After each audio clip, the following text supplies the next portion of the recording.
Salut à tous, c'est Lunaris. Aujourd'hui, le test de la XJ600 Diversion S de 2001. Allez, c'est parti!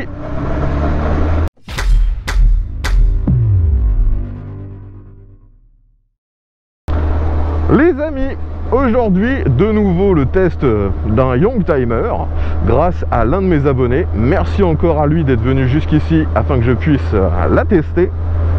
Si vous suivez mes vidéos depuis très longtemps, depuis presque le début de mes tests moto, vous avez peut-être vu le test de cette même machine, mais une moto plus ancienne. J'avais testé la XJ600 Diversion S, mais de 95. Et à l'époque, cette vidéo avait fait un peu polémique. J'avais mis un titre très racoleur et cette vidéo m'est encore assez reprochée parfois, vu que je ne l'ai pas modifiée. À l'époque, la machine n'était pas forcément en super bon état, un petit peu modifiée. Aujourd'hui, j'ai la chance de pouvoir tester une version plus récente, de 2001, et aussi quasi d'origine. Pour ceux qui découvriraient cette diversion avec cette vidéo, donc il s'agit d'une machine, on va dire, typée utilitaire de chez Yamaha. Ça a été distribué du début des années 90 jusqu'au début des années 2000. Elle était disponible en deux versions, une version N, donc Naked, Roadster, et cette version S, qui était donc la version carénée. Cette moto n'a pas du tout les prétentions sport que pouvaient avoir les anciennes XJ des années 80. Là, on retrouve une motorisation en 4 cylindres en ligne, à refroidissement par air, 600 cm3, mais ce moteur ne développe qu'au maximum 60 chevaux. Donc on se doute que c'était vraiment conçu pour un utilitaire et pas du tout pour les performances. Cette version carénée a un poids tout plein fait de 215 kg, si je me souviens bien, donc avec le réservoir plein, il y a 17 litres, ce qui n'en fait pas une machine extrêmement lourde, mais elle n'est pas non plus une petite ballerine.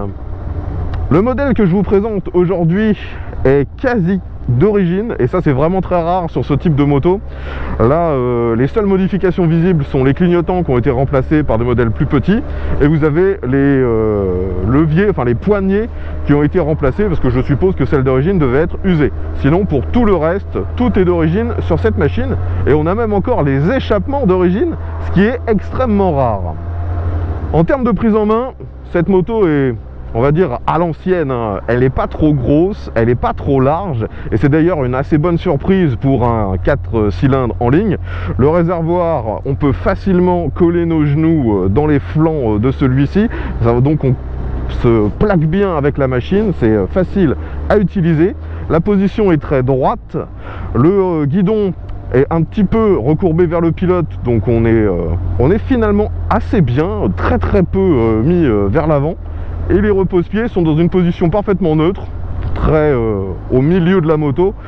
Je le redis, hein, cette moto n'a pas du tout une vocation sportive, hein. C'est un utilitaire, une machine plutôt facile à la prise en main. Je le redis, cette machine est d'origine, donc on a également les rétros d'origine, vous voyez, qui sont assez gros. On voit plutôt bien ce qui se passe derrière nous. Et en plus, ils sont pas trop écartés, donc ils sont encore un peu dans notre champ de vision quand on regarde devant, ça c'est pas trop mal. Et si nécessaire, vu la position relativement droite, on peut se retourner pour vérifier nos angles morts sans réelle difficulté. De nouveau, c'est une machine qui a été conçue pour le quotidien, faut pas que ce soit piégeux. On est bien sur cette machine, elle fait très peu de bruit avec ses échappements d'origine. Vous voyez d'ailleurs qu'ils sont un de chaque côté. 2 échappements sur un 600, c'était aussi assez inhabituel à l'époque. Et ça fait très peu de bruit, hein, pour l'instant. C'est très calme, plutôt agréable à utiliser en conditions urbaines.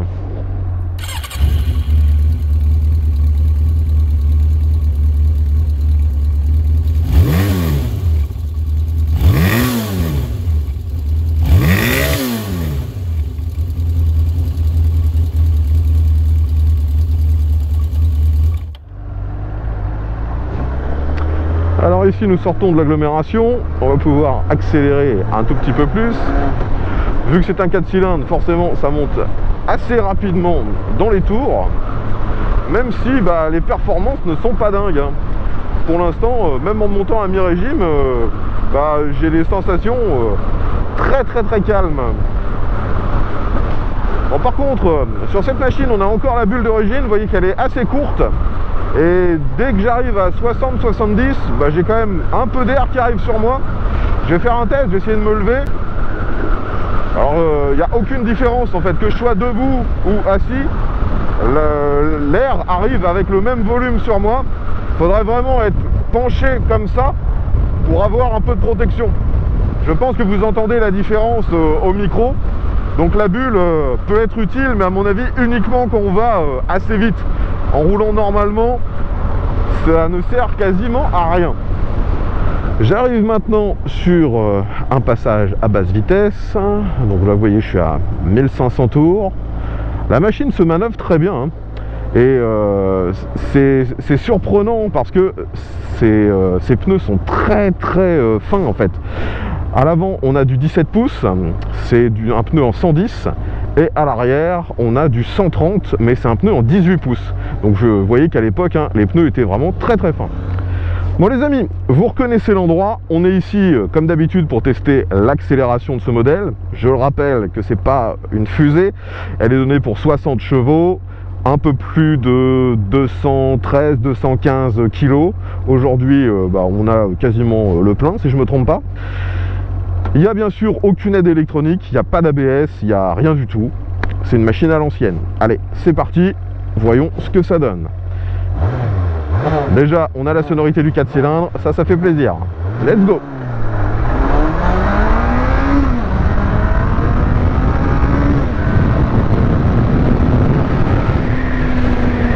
Ouais, c'est vraiment surprenant cette machine car on a cette sonorité de 4 cylindres, ça prend des tours, ça prend quand même 9005, mais c'est tellement tranquille en termes de performance. On n'a pas l'impression d'être sur un 600, on a l'impression d'avoir moins de cylindrée que ça. Ça surprend vraiment, hein. Maintenant, on va faire un petit demi-tour. Donc du haut de mon 1m70, vous voyez que j'arrive à toucher des deux côtés. Je peux pas mettre les pieds à plat parce que j'ai les repose-pieds qui viennent taper dans mes mollets. Ça m'écarte un peu les jambes. Mais je suis quand même assez bien sur cette machine, elle n'est pas trop haute. Je braque à fond, je maintiens la machine droite. Enfin, même exercice que d'habitude. Est-ce que je vais réussir à ne pas sortir? Oui, ça passe. Vous voyez que je finis pile au milieu de l'autre voie. Donc ça braque pas trop mal, hein, pour ce type de machine. Maintenant on va refaire une accélération et ensuite je me concentre sur le freinage. Allez, c'est parti.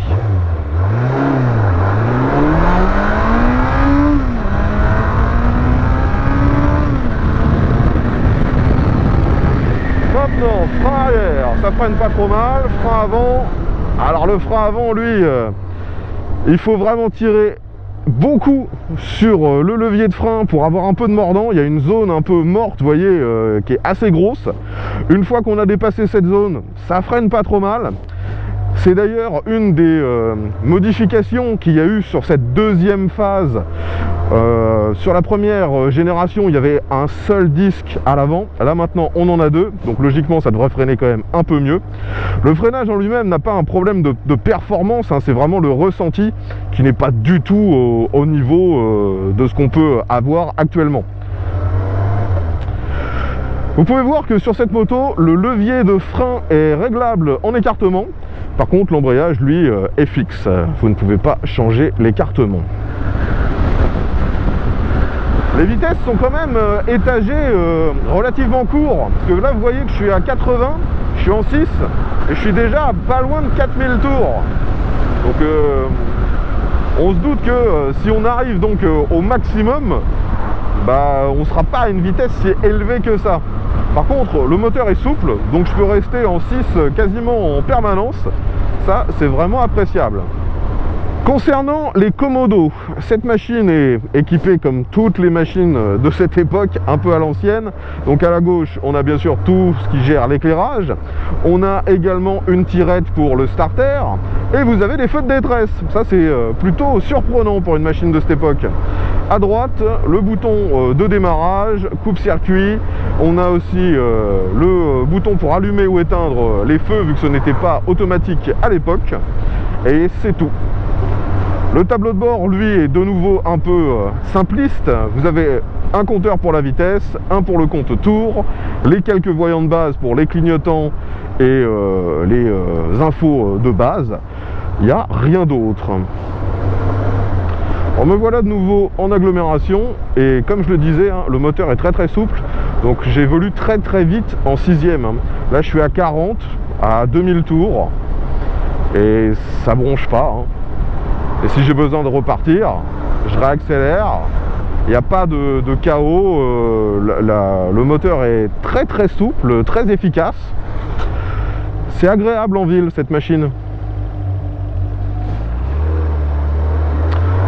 D'ailleurs là je vais tester au maximum la souplesse, donc je me mets en 6e, là je suis à 30, je suis à peine à plus de 1000 tours, je tombe même à 1000 tours, je suis à 25, et vous voyez qu'il n'y a pas de problème, je peux réaccélérer, et de nouveau, pas de problème, même s'il n'y a plus de performance, le moteur reprend quand même, il n'y a pas de vibration, c'est extrêmement, comment dire, tranquille cette moto. On va arriver de nouveau dans un passage à basse vitesse. Ouais, ça se manœuvre vraiment sans difficulté. Après le problème c'est que justement le moteur est tellement souple que la plupart du temps j'évolue à très bas régime et lorsque j'ai réellement besoin de performance, bah, ça fait que je suis jamais sur le bon rapport. Et là pour le coup les performances sont annihilées. Il faut absolument que je redescende 2 voire 3 rapports pour regagner un minimum en accélération. Là par exemple vous voyez que je suis stabilisé à 3000 tours à 50, je suis en côte, je veux réaccélérer et il se passe rien du tout, je descends d'un rapport, c'est pas beaucoup mieux, je descends de 2 rapports et là oui ça marche pas trop mal. Et il y a un petit palier vers les 7500, 8000 tours où on sent que le moteur il regagne en performance. Et c'est dommage que ça arrive aussi tard parce que bah, vu qu'on arrive en zone rouge à 9005, il n'y a pas une grosse phase où on sent que la machine donne un peu de performance finalement. Ici, donc j'arrive sur un Dodane. Alors c'est plutôt raide, ça me surprend d'ailleurs. Sur cette machine à l'avant, vous voyez qu'il y en a une fourche classique, elle n'est pas inversée. Et c'était d'ailleurs une des autres modifications de cette phase 2. La fourche est d'un plus gros diamètre que sur la première. Et à l'avant, donc ça va, je trouve que c'est pas trop raide, c'est pas trop mou non plus. Par contre j'ai l'impression que l'amortisseur à l'arrière il est un peu tape-cul. Là vous voyez je suis à 30 et à l'arrière ça bouge quand même pas trop mal. Enfin il y a un comportement je trouve qui est pas forcément très cohérent entre l'avant et l'arrière. Peut-être aussi que c'est la machine qui est un peu vieille, hein. Ça faut pas le mettre de côté. Me voilà maintenant dans une succession de virages. Voyons si on peut s'amuser un peu avec cette machine.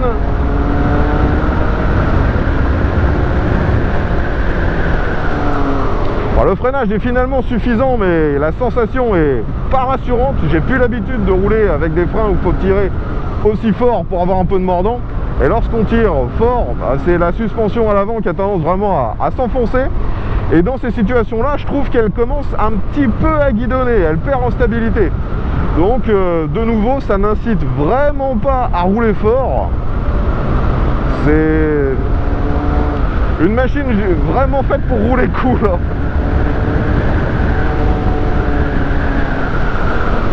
Ouais, j'ai un genre de tremblement quand je freine fort. Peut-être que les disques sont un petit peu vieux, un peu voilés. C'est pas impossible, hein. C'est toujours le problème quand je teste des machines un peu anciennes. Je ne peux pas être sûr à 100% que tout est parfaitement conforme au neuf.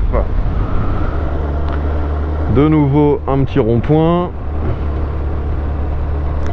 Pas de problème de prise d'info. Et là je réaccélère, on va remonter donc rapidement à 80.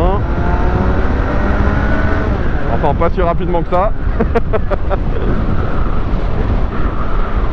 C'est vraiment surprenant hein, d'avoir un 4 cylindres avec aussi peu de performance. Hein. Même ma 400 Bandit, finalement, donne de meilleures sensations. Bon, par contre, au niveau de la boîte de vitesse, je gardais un assez mauvais souvenir lors de mon précédent test. Et là, ça se passe pas trop mal. Peut-être qu'ils ont amélioré sur cette phase 2 Il y a pas de craquement, ça verrouille plutôt bien. C'est standard finalement, là, il n'y a pas de difficulté avec la boîte de vitesse. On va maintenant tester cette machine sur l'autoroute. J'accélère un peu pour m'engager. Pas de problème de prise d'info. Donc vous voyez qu'il faut que je monte quand même très haut dans les tours pour reprendre de la vitesse. Là je suis arrivé à un peu plus de 100 km/h. Je passe tous mes rapports, je suis en 6. Et pour l'instant la protection ne s'est pas améliorée. J'ai toujours autant de vent en pleine tête, peut-être même encore pire. Les carénages ne protègent pas non plus énormément les jambes. Donc à 110, je suis stabilisé à environ 5500 tours. Je vais faire un dépassement. Donc j'accélère fort. Ouais. L'accélération, c'est vraiment pas ce qu'il y a de plus terrible avec cette machine. Là, je essaye un dépassement, j'accélère à fond. Et j'ai presque l'impression qu'il ne se passe rien. Donc là je suis monté jusqu'à 140. Mais c'est très désagréable avec le vent. J'espère d'ailleurs que vous m'entendez encore. Là sur l'autoroute c'est insupportable. Il faudrait que je me penche comme ça pour avoir un peu de protection. Donc finalement vous pourrez constater comme moi que bien qu'elle soit vendue comme une routière, bah, je trouve que ses capacités sur autoroute sont vraiment très limitées. On est à peine mieux que sur la version Roadster. Concernant l'éclairage, sur cette machine, bah, tout est encore d'origine. On a un feu à l'avant qui est assez petit et le propriétaire me disait que ça éclairait pas terrible de nuit. Les clignotants ont été remplacés et le feu d'arrière est lui d'origine assez standard, rouge bien sûr. Un phénomène aussi qui est assez surprenant avec cette machine, c'est que arrivé aux alentours de 80 km/h, on a un petit peu de vibration qui remonte dans le guidon. Rien de spécialement gênant, mais on n'a pas ces vibrations avant d'être à 80 et on les a pas une fois qu'on dépasse les 100 km/h. Je ne saurais pas vous expliquer ce qui peut créer ce phénomène, mais il y a des vibrations qui remontent et c'est dommage que ce soit sur la partie, enfin la vitesse qu'on va être le plus souvent en train d'utiliser. J'ai pas d'explication. D'ailleurs, si vous utilisez fréquemment cette machine, n'hésitez pas à nous dire dans les commentaires si ça vous semble un défaut du modèle que je teste aujourd'hui ou si c'est récurrent sur ce modèle.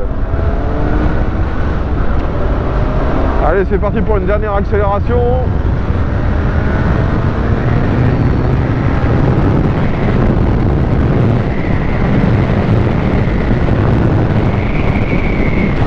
Ouais, je le redis, c'est surprenant que ce moteur, au final, il s'exprime un peu qu'à partir de 7005-8000. Et malheureusement, c'est la plage qu'on utilisera le moins en utilisation courante. Donc, bien que je veux bien croire que lorsque j'ai testé pour la première fois cette machine, elle n'était pas réglée au top et elle manquait un peu de performance, je dirais que mon avis général reste le même. Je ne suis vraiment pas fan de cette diversion. Sur ce modèle, vous pouvez bien sûr démonter la selle. C'est une selle monobloc qui sert pour le passager et le conducteur. Selle d'ailleurs qui est assez confortable, ça c'est plutôt une bonne surprise. En dessous de celle-ci, vous avez un petit rangement, c'est pas gigantesque, et vous trouverez également un set d'outils qui est fourni avec le véhicule. Et c'est d'ailleurs parce que le rangement n'est pas très grand que sur le modèle que je teste aujourd'hui, vous voyez qu'il y a un support avec un top case, ce qui permettra d'avoir un peu plus d'emport de bagages. Si vous voulez rouler avec un passager, la selle a l'air bien dimensionnée pour ça, elle est suffisamment large, les repose-pieds ne sont pas trop hauts, donc ça devrait être faisable. La consommation par contre sur ce modèle est assez élevée au final. C'est une machine qui consomme en moyenne 6 litres au 100. Ça peut sembler raisonnable ou normal sur une machine à carbu de 600 cm3, mais il faut bien se dire qu'à l'époque, la plupart des autres 600 à carbu avaient beaucoup plus de puissance que celle-ci et consommaient presque pareil. Donc là, avoir une machine qui s'utilise assez bas en régime, avec peu de chevaux et qui consomme la même chose qu'une version sport, c'est un peu incompréhensible. Et c'était déjà le cas à l'époque lorsqu'elle était sortie. C'était ce que les journalistes lui reprochaient. Et ce qui renforce encore cet aspect pragmatique, pratique, c'est la présence d'origine d'une béquille centrale. Pour faire l'entretien de la chaîne, c'est vraiment un plus. Donc finalement, si on fait un bilan, à l'heure actuelle, je trouve qu'il y a quand même assez peu d'arguments qui pourraient justifier qu'on achète cette machine. Et c'est très certainement pour ça qu'elle coûte pas grand chose d'occasion. Cette machine se négocie actuellement entre 1000 et 2000 euros, tout dépend de l'état, des accessoires qu'il peut y avoir dessus, mais surtout de l'année. C'est une moto qui a été vendue pendant une dizaine d'années, donc forcément les plus récentes seront souvent les plus chères. Enfin voilà mon avis global sur cette 610 version S de 2001. Si vous n'êtes pas d'accord avec moi ou si vous partagez le même avis, n'hésitez pas à nous dire ça dans les commentaires. Et surtout, si vous avez des informations supplémentaires à apporter, eh bien, l'espace commentaire est vraiment là pour ça. Ce sera intéressant d'avoir votre avis. Cette machine a été très populaire lors de sa commercialisation, donc je suppose que vous êtes assez nombreux à avoir déjà possédé ou juste expérimenté sur la route cette machine. Je tiens encore à remercier l'abonné qui est venu jusqu'ici afin que je puisse vous proposer le test de cette machine. C'était super sympa de sa part. Je reprécise d'ailleurs que sur ma chaîne, l'ensemble des tests sont toujours faits en collaboration avec mes abonnés. Donc si comme lui, vous disposez d'un véhicule que vous aimeriez me voir tester en vidéo, eh bien contactez-moi. Tous les moyens de le faire sont dans la description. Et mon lieu de tournage se situe en Normandie, près de Rouen. Je vous remercie d'avoir regardé ce test dans son intégralité. Si celui-ci vous a plu, n'hésitez pas à mettre un petit pouce vers le haut, partagez la vidéo sur les différents réseaux sociaux et abonnez-vous. Comme ça, on se retrouvera très bientôt pour un prochain test. Et à tous!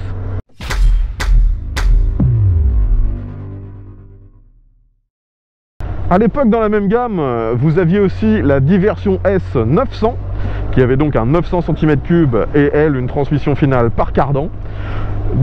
Actuellement d'occasion, les deux sont à peu près au même prix, donc je me demande si la meilleure ce n'est pas la 900. Ce sera confirmé si un jour j'ai l'occasion d'en tester une.